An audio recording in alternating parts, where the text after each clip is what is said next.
I wipe the sleep from my eyes. Welcome back to 755 is Real. I'm David O'Brien, Braves writer at The Athletic, with my co-host, former Braves reliever, Eric O'Flaherty. What's happening, Eric? What's up, Dave? Man, they could have used you last night in that bullpen game. It's funny people say that to me, and I throw once a week now, and that's sets me back a week. Did you ever? Were you ever part of bullpen game? There weren't many of them back in those days. No, the closest thing you'd have is if you started getting into those extra inning games before there was the runner on second, and you just could tell some of those games like nobody's scoring, and then the offense starts getting desperate, trying to hit a homer on both sides, and you're like, "Shit, I got two today." And the bullpen was going 10 innings. Yeah, I think the last game of the season in 2009, we went like 14 or 15. Everybody was ready to go home, and you're throwing two. Unfortunately for the Braves, they might have a few of these bullpen games. The problem is because I'm sure, as everyone knows, they are going to be without Max Fried and Kyle Wright for. We're looking at probably at least 2 months apiece for each of them. It's not going to surprise me if Max is out till the All-Star break. And Kyle Wright told me yesterday he thinks he's going to be out longer than Max because it's the second occurrence of the shoulder thing, and they want to make sure to avoid surgery to let it fully heal before they even start having him resume throwing at all. So the two of them are down, not throwing at all, and they're going to have to. Each of them is going to have to build back up, basically go through spring training again once they're cleared to start throwing. Yeah, I would be less worried about Max's. Maybe not, though, because losing him, and if it's a ligament thing, then that's you losing him for a full season. But Kyle's just, when he came out of that game, it scared me more because he'd already had the shot. And like I said, you get one shot at cortisone. And if he was old, if he was late 30s, you might just keep shooting him up and then let him right off into the sunset when it finally goes. But he's a young, valuable starting pitcher. So when it was still bothering him, then it's kind of one of those things where, all right, we got to do a full shutdown. And that's what you're trying to avoid with the cortisone shot is you're trying to speed up the process, hope it knocks it out, and he can keep pitching. Yeah, I mean, the good thing news obviously is each of them, if all goes as planned, each of them will avoid surgery. That's certainly not a given because we've seen it so many times where a guy, best laid plans go aside as soon as the guy starts throwing again and the thing comes back, and then they decide, okay, we got to do surgery. But I mean, for right now, they think each of them can heal and pitch again this year. So, I mean, if that happens and you could get both of these guys back in the second half, I'm guessing Max sometime around the break, Kyle Wright sometime maybe August before September. You can only imagine where this team would be getting both of them back because they've got such a nice lead right now. Unlike, say, last year. If this would have happened last year, this would have been disastrous. When they were people would be talking trade deadline, blow up stuff. They were 10 games behind at the end of May last year and behind a 101-win Mets team. This year, it's a very different story in the division. This is going to be a case of one of those years where you just need to win the division or get in as a wild card. And if you can go in at full strength, as opposed to last year when they spent so much energy reeling in the Mets, and went into the postseason with Strider coming off the IL, with Fried not feeling well, coming off flu. I mean, they went into it at less than full strength last year after playing like gangbusters for 4 months to, at such a huge rate. So it could be flipped this year because the division has not turned out to be as tough as you thought. The Mets are having lots of issues of their own, more than the Braves, with some key guys. And Scherzer, who knows what Scherzer is going to do the rest of the year, if he's going to pitch much at all. And the Phillies have not been what we thought they would be at all. So, I guess that's the good news is the Braves, so far, it hasn't even affected them, but we've not been very long without Max, obviously. He hasn't his turn hasn't even come up yet to be skipped or just one time. And they've pieced it together without Wright, for much of the season so far, but their depth is going to be severely tested, no doubt. Yes. you're taking out 2. You're 21 win winner from last year, the major league winner from a year ago, and the Cy Young runner up. Yeah. If you could still do it, I mean, God, what that says about your depth. Yeah, it's at least like you said, at least they're playing well. Because if it happened last year, it'd be, I don't know what you do. You'd either have to make a trade or something, and there's just nobody available right now anyway. But I could tell with Kyle, it was one of those ones where he didn't want to be hurt. Right. Because what's going on. And I think that's what that talk at the mound with Craney was about. But with this team, you're lucky to be able to look at getting these guys back fully healthy and still have a chance versus losing those guys. But it sucks, man. I mean, these are 2 really important pitchers. Yeah, Wright said that emotion was both frustration because it was the same thing again, and also kind of this was, as he put it, the first time he's had to leave a game hurt. He's had injuries, been on the IL, but he hasn't had to leave a game because of an injury. Yeah. And he said, you're a competitor. You don't want to leave a game because you can't keep going. You'd rather, his injuries in the past have been something that's come up the next day or it's been building or whatever. But he came out because he was hurt. And he said that combination of those 2 things is why he got emotional out there. And he's an emotional guy. Some guys would be in great pain and blow out and still wouldn't cry because they're not emotional, Right. It's just different. They don't show emotion. Yeah. And some guys just don't. It always shocked me, the guys that were just okay being on the DL or the IL. Right. It's a guy like that. It's a blessing to have that in some sense. I think it keeps you healthier because you never pitch when you don't feel good. Right. But at the same time, I don't want guys on my team that just shrug and walk out of the game or don't even try to pitch. You want competitors that want to try to find a way. And, for most of my career, if they'd ask me if I was good, I'm never going to say I'm not good. Right. No matter what's going on. And I think the Braves have a lot of those guys on the team. Yeah. Yeah. Yeah. The Jesse Chavez mentality. You're going to you want me to give me the ball 3 days in a row, I'm taking it. I can throw it. Unfortunately, they don't do that anymore. They don't abuse guys. Teams have learned, I mean, the prices that they're paying, the salaries are so large now, and depth is so valuable that you're going to be careful. But so what, as Alex put it, right now nobody's trading starting pitchers in May. I mean, the Chicago White Sox are awful. They've been a huge disappointment, and they got a couple of guys that you look at and go, that might be somebody available, but not in May because the signal it sends to your team. These are teams trying to make money. So you're going to keep bringing people out at least for a while until they start, lose interest and find other things to do as football season approaches and all that. But right now it's baseball season and that's it. And teams are during the summer months, even if your team sucks, you still want to get 15,000 people out there and sell beers and all that. If you start trading away your best guys in May, you're just telling your fans, go to hell, your season ticket holders, especially, and they're going, I'm not buying season tickets next year. So you got to think about these things like that. Even if there's still hope, there's still hope with wild cards in the Yeah. wild card era. There's still hope. And if you got a team like the White Sox, as horrible as they've been, they still got the talent to make a run for sure to get in as a wild card. So that's just a long way of saying you're not going to trade for a starting pitcher in May. Not a good one. Not one that can help you. Could you sign Bumgarner? Sure, you could sign Mad Bum. But is he better than what you've got? Is he better than Dodd, Schuster, and Soroka? Probably not. And he brings a lot of baggage. He's not a quiet personality that's going to just fit seamlessly into the clubhouse. This is a guy used to being the center of everything. And I wonder how the Braves do a lot of that stuff that he doesn't really, approve of. I wonder how he'd do with that going on his own team. Exactly. How's he going to bark at other guys for, for pimping a home run or whatever, when his own guys are doing it? So, and I just don't think he's a good fit at this point. And when Mad Bum was still a good pitcher at the Giants at the end, I thought the Braves should have gone to get him. I thought he'd been a great fit here on a long-term deal. I would have been wrong.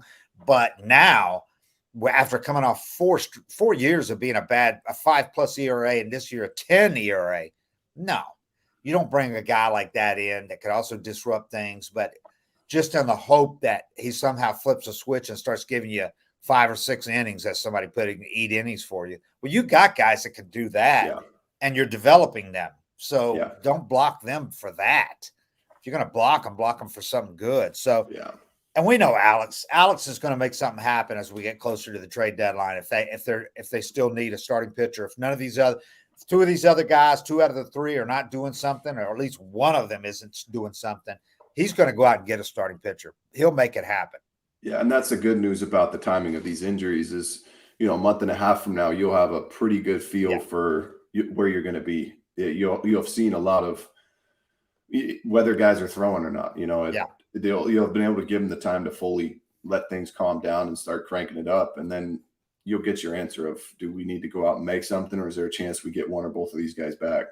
Yeah, that's the other thing is you can't assume that those guys are going to be out for the year, because if you go out and spend a lot of money on some pitcher, or you bring in somebody, give up a lot of prospects or something. Yeah, you're not going to make the trade right now anyway, even if you could, because you've got Dodd and Schuster. Remember, it was only a few weeks ago that everybody was raving about them because how well they pitched this spring. I mean, they look great. So you're gonna let those guys at least make 5 or 6 starts and see what they can do. We haven't seen enough of either of them, but we've seen flashes, especially from Dodd. And Soroka now is knocking on the door. He's been chomping at the bit, waiting for that opportunity. Well, they're going to need him now. They're going to need him. It might not be tomorrow, but it's going to be soon now. And they're going to have to find out if he's ready. Ideally, they wanted to keep babying him, keep letting him pitch AAA till he strings together a bunch of starts and starts going 6 innings and all that and gets more efficient. But this isn't ideal now, and you're going to need him. So he's going to get a chance to show. I think he could be a guy that, regardless of how he's throwing the ball, AAA getting called up might wake him up. He might hit a new gear getting called up and it being official, versus when you're pitching and when you've had the success he's had in the major leagues and you're pitching in AAA and you've been in the rehab grind for 2.5 years, whatever it's been. Yeah. It's easy to just be down there. I wouldn't say sleepwalking through it, but you don't have that same adrenaline and passion for these starts as you would if you get called up to the major leagues and it's real. I pitched when I had Tommy John, I pitched in 2 or 3 games in the minor leagues and it was whatever. But the focus I had when I was finally back in the big leagues and the games counted and they're going on the back of your baseball card. I mean, it was a focus I couldn't replicate in minor league rehab games. It was Ritalin. I wish. Might still be playing. And he's not been pitching poorly at all. He's been pitching well. He had 1 start where he gave up, 8-10 hits, but they were all singles. It's weird. All the hits he's given up down there are singles. He's not giving up a bunch of bombs. So that's the good thing. And you got to think with that great defense behind him, some of those are not going to get through. Yeah. So that he has been pitching well. The strikeouts to walks is okay. And the stuff is there. I mean, that's the good thing. He's throwing 95. It's not like he's throwing 91 and trying to get back up to where he was. So if he's throwing 95 and he looks good, I want to see it. Right. And he's throwing 80, 90 pitches. It's not like, 70, 80, 90 pitches. It's not like he's out going 40 pitches. He's not at the very start of his – I mean, they would feel okay giving him a chance to see what he can do. Yeah. If that's this weekend, this week in Canada, what would that be like? I mean, you want to see him make his debut almost at home because the ovation's going to be deafening. Yeah. Roar. But if it can't be here, how about if it was in Toronto? I mean, he is a big-time dude in Canada. Everybody there knows the story too. So, that might not be the park for me to have a ground ball pitcher make his debut. Yeah, exactly. That's what I was thinking, that artificial turf. Haters Park. And I was also thinking it might be a little too much there because it's a different showing them what I can do and all this. You're in Canada. They hardly ever get to see you pitch. At least here he's going to be comfortable. The place he works out, he's been rehabbing for most of 3 years, at this ballpark and all that. So, and I do know the Braves ideally would like to have him do it in front of the home people because it's going to be just an emotional scene for everybody. So, but we'll see. I only mentioned this weekend because they need a starter Sunday. They want to give Charlie an extra day of rest, have him go Monday. So they need a starter on Sunday, but that could easily be, Dodd. and then go from there. And the other thing that plays into it this year, it's not as easy to do this as it would have been a couple of years ago because of those new rules. You can only option a guy up and down 5 times. And they're already looking at it. They've already done it a couple of times with a couple of these guys, So you don't want to get to that 5 times and be stuck and, okay, now he's got to stay here, Yeah, that's a lot of options, though. That's a lot. Yeah. But we're only a fifth of the way into the season. They've already done it twice with Dodd. Yeah. So, and Schuster, I think, yeah. So I feel like the more times you get option, though, the more spread out they get. Yeah. If you keep coming up and not performing well enough, it's other guys start getting opportunities. But if this was 2 years ago, when there was no limit on it, and also when you could put a guy on the 10-day IL, yeah, and they increased that to 15 for pitchers just because of that, because teams like the Rays, the Dodgers, and the Braves were all using that to their benefit, using the rules, but using them expertly. Yeah. And the Braves, with their AAA team 30 minutes away, were in the best situation of anybody to do that. So, but that changed when you made the pitching IL 15 days instead of 10, and you limit the options so they couldn't churn through that and keep a fresh guy up here all the time. And so, but anyway, I still like the Braves' chances in the East because the lineup is so damn deep, and because Murphy is, playing at an MVP level. Acuna is playing at an MVP level. Literally, if I voted for MVP right now, I would have 2 Braves at the top of my ballot. That's crazy. I mean, we're almost a quarter of the way through the season. I feel like I haven't seen Murphy get out yet. I mean, at least not hit the ball hard. Every time it's like it's something up in the zone, and he's just crushing it. It's weird. We talked about Acuna last night, 470 feet, and that might have been conservative estimate.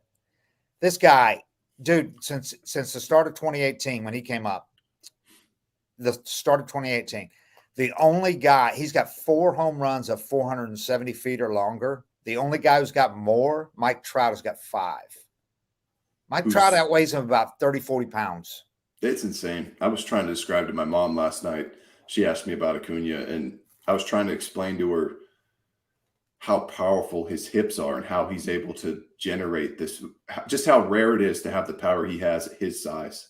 Yeah. How, you just have to be kind of a genetic freak, because there's players his size are a dime a dozen in baseball. And most of them, are kind of, that's where they come up short is power. Maybe they're contact guys or something, right. But to see a guy his size, I mean, that ball he hit last night, I didn't see exactly where it hit. Yeah, it was hard because the cameras were trying to follow it. It was just, there was no context around it because he hit it to a spot where there's no people sitting or anything. Well, and like that one he hit in the upper deck at Citi Field, the camera guy zoomed in on the second deck. Like, this is where home runs go, right? He was like, where is it? He's like, oh, he crushed that one. That's going to be a second deck piece. And then he couldn't find it because it went up in the third deck. And the guy that caught it had the ball and went like this, like, how did this get here? But the other stat that was amazing, Sarah Langs had this last night. Again, since the beginning of 2018, he's got 27 home runs of 440 feet or longer in the regular season and postseason. That's the most in the majors. Yeah. He's got more of those than guys like Stanton and Judge. Yeah. I mean, he has Stanton power. Yeah. Stanton power, 50 pounds lighter. Yeah. It's insane. Judge power, really 70 pounds lighter than Judge. Yeah. It's crazy. And unlike those two, he stays on the field. Now that he's back from the knee injury, he's playing every inning of every game. I asked him about that last night. I was like, do you feel that much better than last year when they had to give you, he needed rest now and then last year. He'd get fluid on the knee. It was normal shit, but it was like he couldn't, he needed a rest every week or so. It seemed like he would come out of the game with some soreness. They'd precautionary. They'd leave him. They'd rest him. He said it's just night and day. He feels so much better than last year, and he just hopes to keep feeling this great and this healthy. Yeah, and there's guys that would have played in 60% of the games he played in last year. Yeah. There's guys that, and that's kind of what I'm talking about wanting to be out there and being a gamer. And he deserves a lot of credit for that, because I wouldn't say it's embarrassing. He was still playing well, but when you're not yourself, it's hard to go out there and have people see this version of you. It probably was embarrassing for him. He's Yeah. he's so elite Yeah. and so used to doing things that other people can't do that it probably sucked to be mortal last year and And how many guys be good, really good, not great. and how many guys that should have had no business getting him out were getting him out. I think that's Yeah. one of the most frustrating things. As my career started to wind down, and there's guys that I've owned my whole career just shitting on balls in the gap. So it's like if he comes in and he faces a reliever throwing 91 with a spinning slider, and this dude beats him to the spot and he pops up. I mean, just repeatedly doing that, it takes a toll on you. And he just kept going out there last year anytime he could. And I'd say he probably played in 30 games he shouldn't have. Yeah. Yeah. And he came back like 15 games sooner than they thought and started playing every day a lot sooner than they had planned. So, he deserves a lot of credit for that. And he's a big reason, along with Murphy, and along with now you got Harris healthy and he's starting to hit. Rosario's back, much closer to the old Rosario. He had another big hit last night. All these guys are the reason that I think if they can get through this without those two key starters, it'll be because the lineup is so much better than it was a year ago. Than it's been. This is the best lineup they've ever had. Deepest. I think it's the best I've ever watched. Yeah, and they are going to score a ton of runs. And now the bullpen, even though Iglesias gave up a home run last night for the first time since 2022, by the way, 42 innings without a home run. Non-save situation. Yeah. I mean, gave up a homer last night, but he's looked really good since he got back. Dylan Lee's looked really good. Now you got Colin McHugh back, look really good. It's looked really good. Mentor, now you got him out of the closer thing. It's looking much more like regular Mentor. The bullpen is deep. The bullpen is solid. Jesse's pitched well, despite a heavy workload. You got Nick Anderson's coming back. Yates has surprised me. Yates has actually looked much better these last few outings. So I like the bullpen, and they're going to lean on him heavy. They're going to have to. Yep. So you might have to average maybe one more inning with the bullpen per night on average than you would have if you had Max going 7 innings and 8 innings, and Wright going 6, 7, 8 innings every night. Instead, you might have a rookie that's going 5 innings, in those games instead. So they're going to have to lean heavily on that bullpen. Fortunately, they've got enough depth there. And also, who knows, man? Like we said, Soroka might be ready to come up and be a solid starter. Yeah. Dodd might be ready to put it together. We've seen it from Dodd. He's looked good at times. He looked great against St. Louis. It turns out St. Louis sucks, but he looked great against St. Louis up there early in the season when St. Louis still had aspirations of winning the division. And they got some good bats in that lineup, regardless of how they're playing. They do. So I still like the Braves' chances in this division, but it's going to be more of a test than we thought. They were starting to look like they were going to run away with the damn thing. They might win 110 games. Yeah. I mean, seriously. But might still. I mean, with their offense, you don't need – that's the blessing that these young guys that are going to have to fill in have is they don't need to go 6, 7 innings, 1 run. They just need to eat as many innings as they can and keep the game close because this offense is just a time bomb, even if you're down. At some point, they're going to put up a 4 spot. And if they have to, Alex, we know Alex. He will not hesitate to make a trade if they need one. If he decides they need one, he won't do it just because people want him to right now.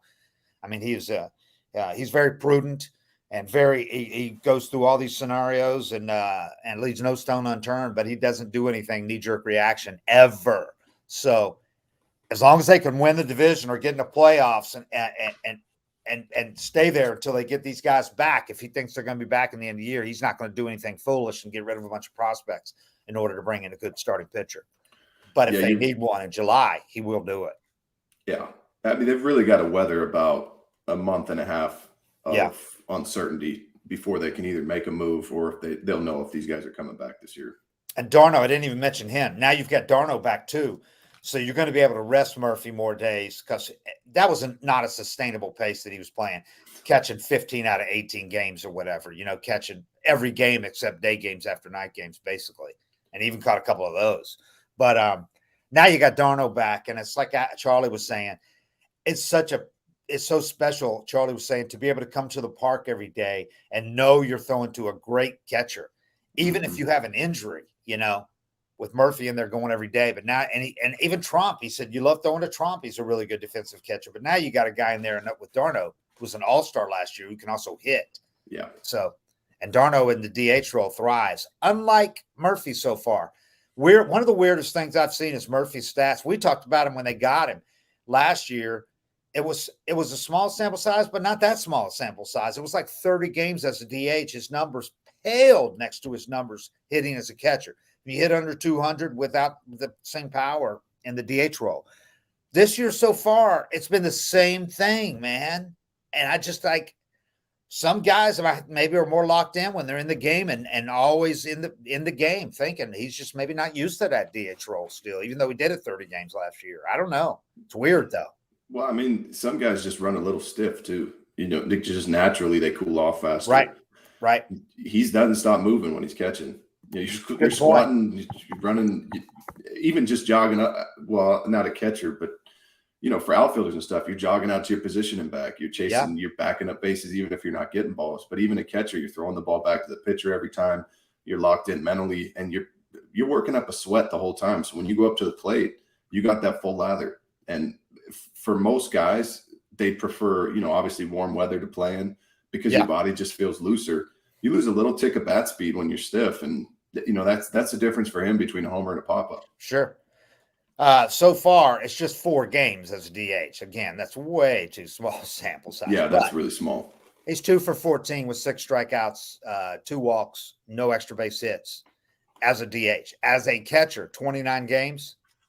Dude's unbelievable. He's hitting .313, 30 for 96 with 9 doubles, 9 homers, 32 RBIs in 29 games as a catcher.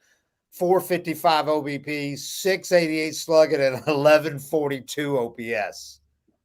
He's unbelievable. And it's like the same highlight every time. Every ball he hits looks the same. His homers all look the same. His doubles all look the same. He's not like flaring balls down the line. They're just destroyed into a gap or over the fence. Oh, my God. He swings, like Seitz said, he's never seen anybody swing harder on every pitch than this guy. But it's like Colin was saying, he does that, but he's not swinging that hard at bad pitches. He's swinging that hard at good pitches. He gets something he likes. He's not getting cheated. Yeah, I mean, he doesn't have a ton of strikeouts. 19 strikeouts as a catcher, 21 strikeouts total. That's not bad at all for a guy like that with that power. Yeah. Or 21 walks, 29 strikeouts. I'm sorry. That's not a bad ratio. In the game today, that's a lot of walks. I don't care if he has double the strikeouts, honestly, as long as he's hitting the ball the way he is. Right. That's a lot of walks, though, for a guy with that kind of power that he's shown so far. But anyway, the bigger split last year, the one was kind of inexplicable to me. But like you just explained, that could go a long way towards explaining it. And he's not a guy that's fast, obviously. He's not a big runner or anything. So when he's not out there catching, he's just got to get ready to hit. But last year, the splits were between DHing and catching. As a catcher last year in Oakland, he hit .269 with an .805 OPS, 28 doubles, 2 triples, 16 homers in 116 games as a catcher as an .804 OPS, .805 OPS. As a DH last year in 30 games, so it was 129 plate appearances. That's not that small a sample size. He hit 179 with a .584 OPS, 2 homers and 129 PAs compared to 16 homers and 481 PAs as a catcher. Yeah, I think there's something to it. I mean, obviously it's something that, he's probably thought about too, but right. It's that like maybe he could figure out, Well, it's just so much. It's like what we were talking about with pinch hitting the other day. You're basically pinch hitting 4 times as a DH. I mean, your spot's coming up, you're going to hit, but for most of the game, you're just sitting around. Chipper hated it. Yeah. At the end of his career, he did it sometimes because, in the interleague games because it made sense to rest his knees and everything else that was hurting. But he hated the DHing compared to being in the game playing. Well, what's the total? I mean, what's in at bat last 2 minutes? So you're playing 8 minutes of baseball. Maybe you get on base and run a little longer than that. But when you're catching, you're in there for 2.5 hours. You're engaged. You're locked in. More so as with a catcher, arguably, than any other position. Any other position. Yeah. Yeah. And Darno too, before the season, when we asked Darno about DHing a lot, while he was thrilled that Murphy was joining him and they were going to split the catching duties, the DH part of it was like, we'll see. He just didn't know what to expect, but you could tell he wasn't real keen on the idea of only hitting 4 times and not being in the game as as a catcher, that he wasn't sure about how to go about it and all that. Boring. So you got to get a guy to that's at the station of his career like a Pilar who's ready to embrace that. And like Sandoval was when he was here for that first month when he was hitting all those home runs as a pinch hitter, that understands how to get warm, go down to the batting cage, when your spot's going to be coming up, possibly to pinch hit, that kind of thing. And that just takes a lot of time of seeing other guys do it, talk to other guys about doing it, and actually doing it. So, and be ready to embrace that like Pilar is. I wrote about Pilar today. And this is the first time in his career, really. He told Alex, when they talked going into the offseason or in the offseason about possibly coming here, he told Alex, I'm ready at this point in my career to embrace that role. I think I still got a lot to offer but I know the Braves have guys that are everyday players, and I'm ready to play when they need me and know that I'm going to get an opportunity when some guys are hurt, when some guys are struggling. But otherwise, I might go 2-3 days without playing at all, without even pinch hitting. Yeah, and that's the battle is getting yourself in his role. It's getting yourself ready, and then nothing happens day in, day out. And then, it's easy to kind of fall asleep and think I'm probably not pinch hitting today. And then look what happens. We need you for the biggest at bat of the game. And you've just been checked out mentally since the third, thinking it wasn't going to happen. Yeah. And that's what they said that he's really been so good at this year. I talked about this the last podcast at how he's constantly, going over like with Walt before the game about when he might come up. Then during the game, he's waiting when they bring that left-hander up, he's like, okay, this is it. He's got takes his sweatshirt off, his hoodie off. He starts to get his bat and his glove, his batting gloves and his bat, and he's ready, starting to get loosened up when that spot's coming up, or he sees a lefty get up in the bullpen, makes eye contact with Walt or Snit and says, I'm ready to go. Yeah. And then the other day, one of those opportunities came up in like 7th inning or 6th inning. They left Rosario in to face a lefty. So he thought, oh, my day might be over. But instead of taking his cleats off, putting the hoodie back on, he was ready again when another lefty came up in the bullpen 2 innings later, and he went and hit that 2-run pinch hit homers that turned the game around. It ended up being a game winner. Yeah. And it's you wouldn't think it, but it's pretty easy to get down in that moment where you've gotten yourself mentally prepared. All right, I got this at bat, and then the manager does something you don't see coming. Leaves Rosario in lefty. It's easy. A lot of guys fall into that trap of just like, what the hell? What? Start asking questions, start getting mad at the manager, start getting distracted with that, and then, like I said, that big at bat comes up, and your head's in the wrong place. And you wouldn't think it, because it's pretty simple when you're sitting on the couch watching, just to be like, oh, you might get to hit later. But when you're going through all this preparation and this moment means so much to you and it doesn't come, guys really struggle with that mentally. Especially like Pilar was an everyday player basically for like 6 years with Toronto, then with Giants. And then he went to the Rockies and the Mets and was going to be a platoon guy. He ended up being basically an everyday player when other guys like Benintendi got hurt in Boston or, where it was just, there's been guys and Nemo got hurt. So he ended up playing a lot with the Mets. So, and now, it's a much different role. So he's got to be in that mindset of I'm good with this role rather than being frustrated and, going, I should be in there and everything. I'm ready to get out of here. But just looking at Murphy's career numbers, by the way, 41 games now as a DH, 165 PA. He's got 2 homers and a 571 OPS as a DH. So, yeah, I think there's definitely something to it. I'm sure he's working on trying to crack that code too. Fortunately, he's been so unbelievable as a catcher. Because like I said, he's putting up MVP numbers right now. Is it sustainable? No. But if he goes from OPS at over 1,000 to OPS and say at 820, 900, 900 would be unbelievable. But even 820 with 30 home runs, my God, and Gold Glove defense. Yep. He's playing Gold Glove defense right now. Yeah, and I think a lot of times you just never get a catcher that does it all. You have a catcher that rakes and he's great behind the plate. You could run on him all day. A Piazza. Yeah. And so you're always giving up something, but I don't know where you're giving up anything with Murphy. He's doing it all. Yeah, he's like I want to say Yadier Molina at his peak, but he hits better than Yadier ever hit. More power. Yeah. Yeah. You'd have to. There are not many catchers like him that come around. There's none right now in the game except a couple of young guys look like they could be like that. But as far as veteran catchers, yeah, you're usually either lean heavily one way or the other. Yeah. It's hard to do it all just because catching's so hard on the body too. Yeah. Yeah, beats you up. You got to be a big, strong guy like this guy to be able to play every day and get beat up because he takes a lot of hits, man. Foul balls. He took a foul ball off the nuts the other day. You get hit in the shoulders. I mean, you just take abuse that other positions just do not have anything to do with, Yep. I mean, you're squatting for 9 innings. Squatting, taking foul balls off the helmet. I mean, just you have 10 incidents in a game that other positions have none. Yeah, my son asked me if he could catch the other day, and I was like, dude, you do not want to be a catcher. Yeah. Unless you have any other position. Unless you have to be. Unless you're built in a certain way that you have to be a catcher. Yeah. Like I can't see Murphy playing any other position except the outfield, the way he runs. He'd be left field. Well, I guess you could put him in right with his arm too, but I don't know if he has the range. Right. It's like Dale Murphy, was a catcher. They put him in the outfield, and he did great out there. But, this guy's similar type outfield, body and runner and everything. Murph wasn't a great runner. But anyway, so there's where we are with this team. I still really like their chances. But this is going to be a demanding trip. You go to Toronto, which is like Homer Haven now since they moved those fences in. It's going to be interesting. They moved the fences in Toronto? Oh, yeah. Oh, yeah, they melted it. They moved them in the offseason. They tailor-made this ballpark for their team now. So that went from being a pitcher-friendly park to one of the most hitter-friendly parks in the majors now.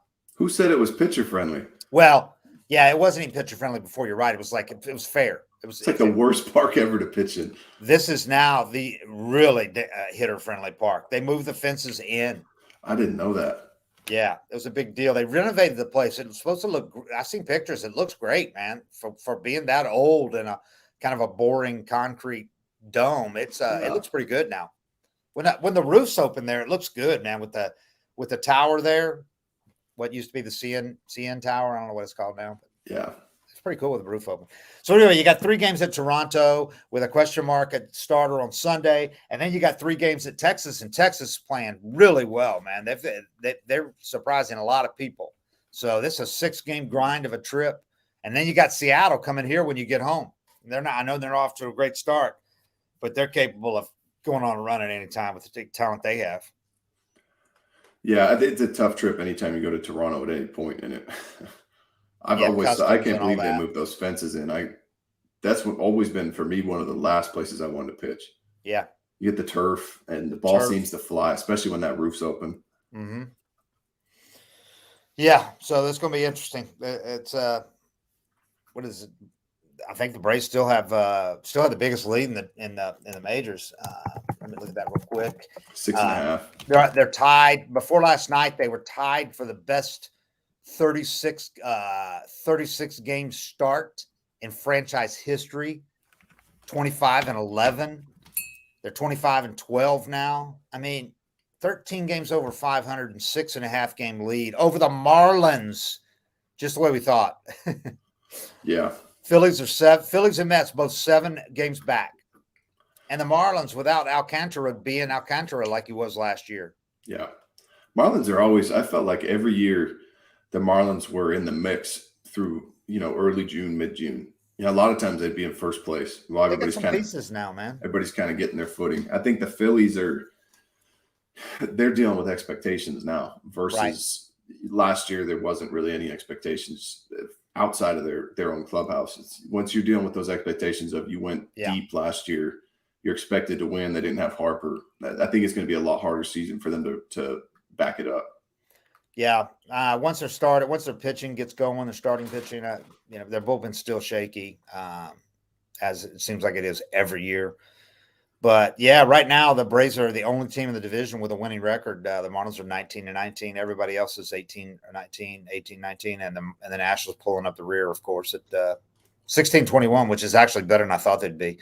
But the Braves, second best record. They did have the second best record in the majors, 763 winning percentage for the Rays, and I think the Orioles surpassed the Braves with the Orioles are 24-13 right now. So the Braves are back to second best record in the majors. So you're talking about the best record in the National League, second best in the majors. So this, if you got to withstand a really tough stretch without two of your key starters, this would be the team that to be able to do it in the situation to be able to do it. So, realistically, if they can just play a couple of games over 500 for the next month and a half, they should still have a nice division lead. Yeah. And I know they're aiming for a lot better than a couple of games over 500. But if they could do that, they're probably, until you could get back, maybe free after All-Star break, that kind of thing. That's the way they're playing. I know they've lost two big starters, but for me, I look at it, I'm like, man, if they keep playing like this, I don't care who's starting. They're going to just keep winning games. Yeah. I mean, you win games 8-6 all the time. Yeah. Yeah. I mean, you still got Spencer Strider, dominant, healthy. You still got Charlie pitching. He's turned back the clock. He shut up everybody who questioned that $20 million contract because it's looking really nice right now. Yeah. Where would they be without Charlie Morton? I mean, he's looking good. Yeah. And then Bryce Elder, who's like surpassed all expectations. So on the one hand, you're not getting what you thought you're going to get from Kyle Wright, and now Fried has joined him on the IL. But on the other hand, you're getting a lot more than you thought you'd get from Elder because he's making those 5 starts he made against the Marlins and Nationals last year look like it wasn't just a fluke or the result of facing bad teams. This guy can pitch, man. Yeah, and he's not he's not a ride the roller coaster type of guy. Right. He seems pretty steady up. He is a boring guy that's just like that. Doesn't get excited. Yep. Doesn't take anything for granted. He's going to go out there, be aggressive, trust his stuff, let guys put it in play. So I'll ride. He gives up a homer. He keeps throwing strikes. Him. He doesn't seem like he gets fazed by much, and he knows what his strengths are, and he just pitches to him, and he's going to go down his way. And most of the time, if you're aggressive and throwing strikes like that, and your stuff's tight like his, you get through some pretty good starts. And not a max effort guy that you worry about maybe getting hurt. No. So, did I see Kenley throwing 99 last night? Oh my God! Last year, I meant to ask you about Kenley. He got up to 99. I know he had 3 pitches at 98.4 to 98.7 in a row. Or maybe that was what he topped out at. But yeah, the guy's sitting 95 with a cutter, man. I mean, yeah, he's looking good. He's turned back the clock. I tried to read into what he did, and it was actually a lot of stretching and stuff. But he looks to be in a lot better shape. He really does. Yeah. He really does. And it's not hot yet, so that helps him with the heart thing. But I think it helped him having to change the tempo too, because he was so methodical, plotting with the 28, 29 seconds between pitches. Being forced to work quicker, I bet has probably been good for him. Yeah. Yeah, I was shocked seeing 99. 400th save last night, dude. For me, it's crazy when guys do that though, because everybody writes you off, and it's fun to see that. And I say this all the time, every major league player is just one little adjustment mechanically or routine wise away from being elite again. Until you hit, well, Charlie's still doing it, but until you hit those late 30s, right. You can do one every year that somebody comes in and has a new routine or they tried a new program. There's 30 of them every spring that do nothing, but one guy, something that new they do clicks, and all of a sudden they're throwing 99 again. It always excites me. Kenley, it just feels like he's in his late 30s because he's been around so long. He's 35, right? Yeah, right. And there's a lot of closers that go that long, that because you're pitching one inning, and as long as your arm holds up. And yeah, I was glad to see it, man. I really liked having him last year. He's a good dude, man. You get to know him, and you get to know him, and he's got some baggage, and he can be rubs people the wrong way, but I liked having him around. He's a funny guy, and pitched great for the Braves last year. But I know a lot of people, and me included, were scratching your head when the Red Sox signed him. Like, what? But that's looking like a pretty good signing right now for them because he's pitching great. Yeah, well, I mean, and you don't know he's going to do this new routine in the offseason. Yeah, you're signing him for what he did last year, and then you get him throwing 99. It's like, well. Yeah, you assume he's going to keep doing the same thing that he's always done. Yeah, he did not strike me as the type of guy that was going to change everything up. Right. Yeah, I'm just looking at going back to what he did last night. Yeah, he had the looking at the exit velo chart from that game. He had the 23, or see, he had the top 15 pitches velo. He had them all in that game last night. There was times last year, the year before, he's still on 89. I'm going to make sure. I mean, that doesn't sound right because Iglesias would have been in there. No, Josh Winkowski was in there and Brian Bello. No, but he did have the 3 highest. I'm sorry. Brian Bello was throwing hard. Yeah, that dude came in there. He had the 3 hardest, though. Kenley did 98.4, 98.5, and 98.7. So round up to 99. Yeah. Yeah. And spin rate was great. 2,700, 2,800 on the 98.4 on that cutter. 2 of those were cutters, dude. 98.5 cutter, 98.4 cutter, and a 98.7 sinker. Yeah, I mean, that's what his fastball is, a cutter. Yeah. But I think it also looked to me like his direction was better and his extension looked good too. And that was even when he was throwing 93, 94 and blowing it past guys, it's because of his extension. Yeah, here's a lot of 97.1, 97.1, 2 of them, 2 cutters, 97.1 to Ozzie, 97.1 to Eddie, cutter. Yeah. Yeah. I mean, the numbers are great, man. Looking at what Iglesias topped out at last night. I know it's not all velo, it's not his thing, but yeah, you got to go down there a little ways to find it. I don't count closer numbers if it's 95. It should matter, but I don't count closer numbers when it's not a safe situation. Yeah. Yeah, I understand. I know what you're talking about. Even though last year he was in an 8th inning role, now he's geared up to be a closer. Yeah. And that's what he was doing before the Braves got him last year from Anaheim, obviously, with the Angels. So, but yeah, that just looking at those distances, how that jumps off at 470 at the top yesterday. Jesus, man. That guy. Colin McHugh got 8 swings and misses. Hey, how about Dylan Lee, man? That was impressive. Mm-hmm. Opener, he faces 8. He faces 9 guys, gets 8 outs. I wonder if they've thought about stretching him out. 2 2/3 innings and 31 pitches. I mean, that was ideal. That's what you want right there.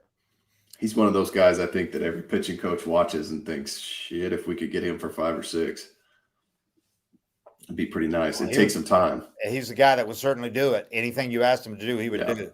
What he's been through and everything. He'll do whatever they ask him to do. But it would take a month to get somebody stretched out, but you could work him up to it. Like last year when they moved Strider. But I tried to tell people because somebody said you could do that with a reliever. I said, but Strider was stretched out from spring training. They got him stretched out to start in spring training. They didn't move him to the rotation though until like June. So it was almost 2 months that he went. So you lose a lot of that foundation, I think. And then they kind of built him up from what 3 or 4 that first start, built him right back up to a full stretched out, within a month. So, but has Dylan Lee ever started? Was he a starter in the minors?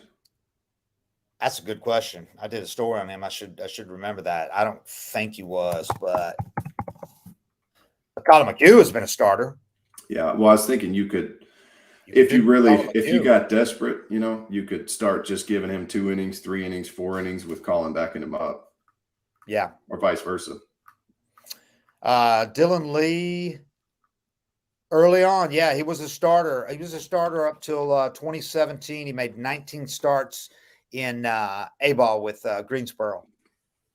The reason I like it is because he has tight stuff and he just makes pitches. And he's pretty efficient with his innings. He doesn't really dick around. He's throwing 91, 92, but he's coming right after guys and he has that good breaking balls. I don't know about his third pitch. He mixes that changeup in, but then you make your bullpen a lot lesser too when you take him out of it. That's the problem. Yeah. Yeah, I'm not saying they should do it or they shouldn't, but yeah. But it sure is a nice option to have as an opener that can go 3 innings, Yeah. I mean, when you got an opener that can go 3 innings instead of 1 inning, you change the whole complexion of an opener game. It's really a lot closer to a starter going 5 innings than a reliever going 1, and you have to go through 8 relievers. Yeah. When you got a couple of guys that can go 2 or 3, then all of a sudden you've knocked out 5 innings. Yeah, and that opener thing, if you're not getting at least 3 or 4 out of them, that catches up with you so much over the course of a season. Yeah, it's not sustainable at all if you're going Mhm. 1 inning. You're using 8 relievers. Yeah. I mean, it's not so much the innings, but you're not going Unless to you be able to have 2 use all guys those that go guys. 7 or 8 every time. Yeah, If you got Strider and Charlie both locked in and they start the day before that, but they have one bad start and you did yeah, the opener thing the day before, all of a sudden you got 3 guys down in your pen and you got your 5th starter going. yeah. And again, going back to that rule, now you option them. They have to go down for 15 days. Yeah. Or you come up with a phony injury. They have to be on the IL for 15 days, not 10. Yeah. They need Dodd and Schuster to step up. Yeah, or Soroka. They Yeah. need 2 of those 3 Yeah. to really step up and fill in.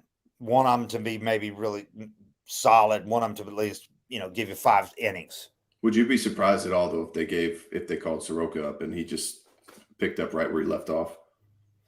I don't think he's going to be as good as he was at his best, but I think he can come up and be good. It wouldn't shock me. I don't think he's going to be dominant, at least not initially, maybe Right. not this year, but I think he can be good. Yeah, I mean, he's still in 95, and he's a bulldog, to use the cliche. He is that, and he's still getting that movement, man. I mean, I saw him pitch in spring training, and that slider was nasty. Yeah.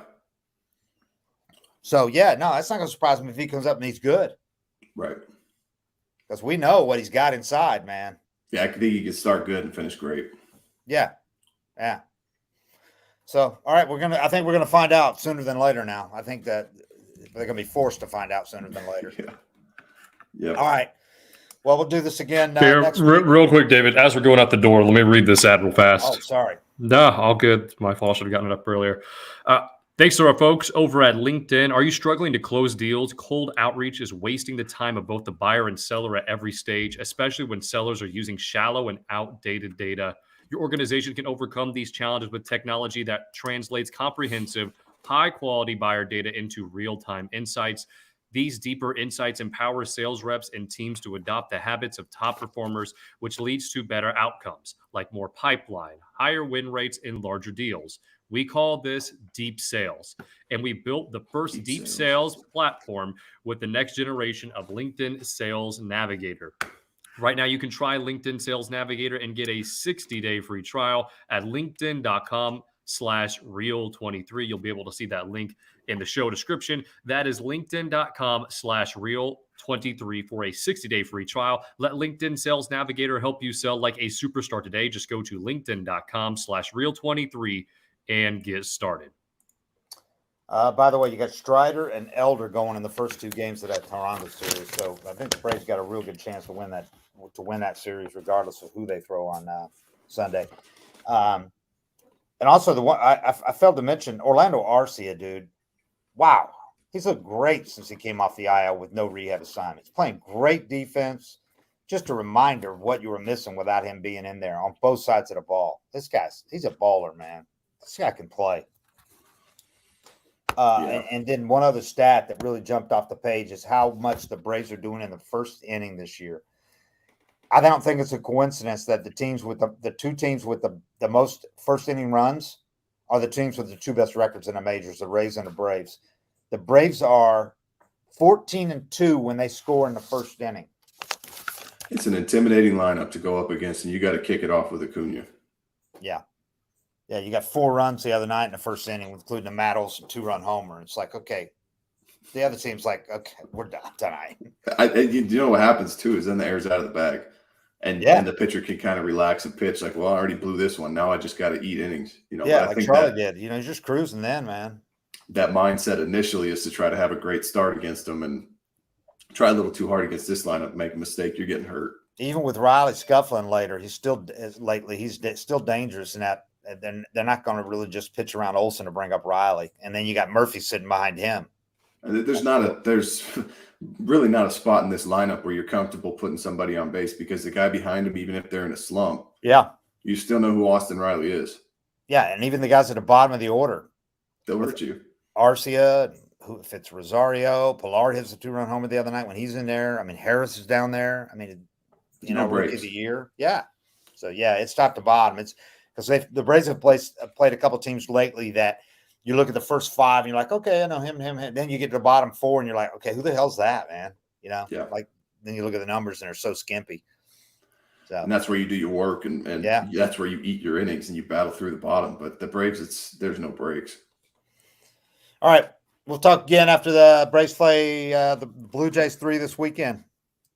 Appreciate it, everybody. Thank you for watching us. 755 is real. We are out.